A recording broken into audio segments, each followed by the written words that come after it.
I will now be discussing with you the entry modes for the three countries we propose of China, Sweden, and Brazil. I'll first start with China. For this country, we recommend UGI pursue either a joint venture or a purchase of existing operations. For a joint venture, this would allow UGI to partner with an already established and successful EV company in China, giving us information such as market research, distribution channels, and any assistance we may need in overcoming any regulatory issues that can arise. This will also decrease our time to market. For the purchase of existing operations, we think that this is best fit for UGI because it will allow us to gain control of a fully developed and successful EV presence. This is much easier than if we were to start a wholly owned subsidiary trying to break into a highly concentrated market with many major players that have a market share of over 5%. If we were to do that, trying to build this up and compete with companies like BYD, who own 35% of the EV market in China, would be very difficult. This is why we recommend a different route of either partnering or purchasing an already established operation. For Sweden, we recommend that UGI pursue either a joint venture or a wholly owned subsidiary. The reason for the joint venture is this will give us an insider scoop into the Swedish car market, which there is not much research on. It is also a neighbor country to Norway, and Norway is the leader in the world for EVs per capita. And although Sweden isn't quite with Norway yet, we believe that they are going to really push and grow rapidly in the coming years to try and catch up with other trends within its neighboring countries and also Europe as a whole. For a wholly owned subsidiary, we recommend this for Sweden because, as mentioned previously, they are not quite up to the same level as other countries within Europe, especially Norway.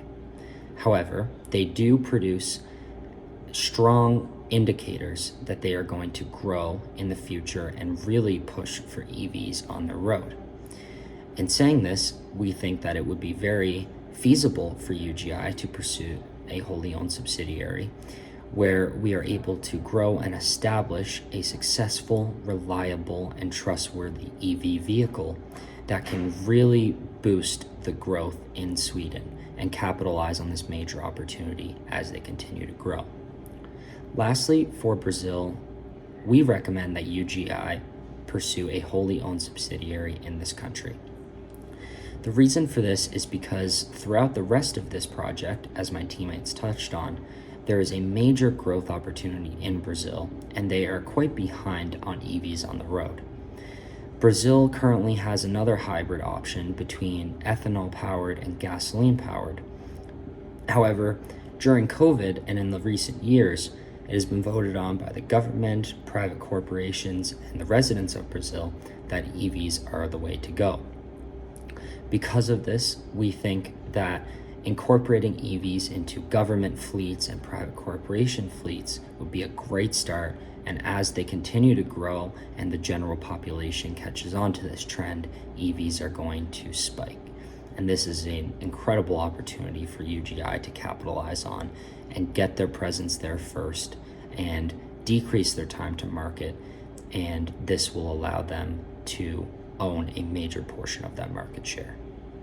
Additionally, our value, vision, and mission statement, although they are rather long, basically emphasize our emphasis on social responsibility and leading the world in a cleaner, greener future for generations to come. We see ourselves becoming a major EV player throughout the world, both globally, nationally, and domestically, and we aim to provide a reliable, trustworthy vehicle that is in line with what our consumers can afford and makes this world a better and cleaner place for many generations to come. I will now turn it over to one of my teammates who's going to talk more about our proposals. Thank you.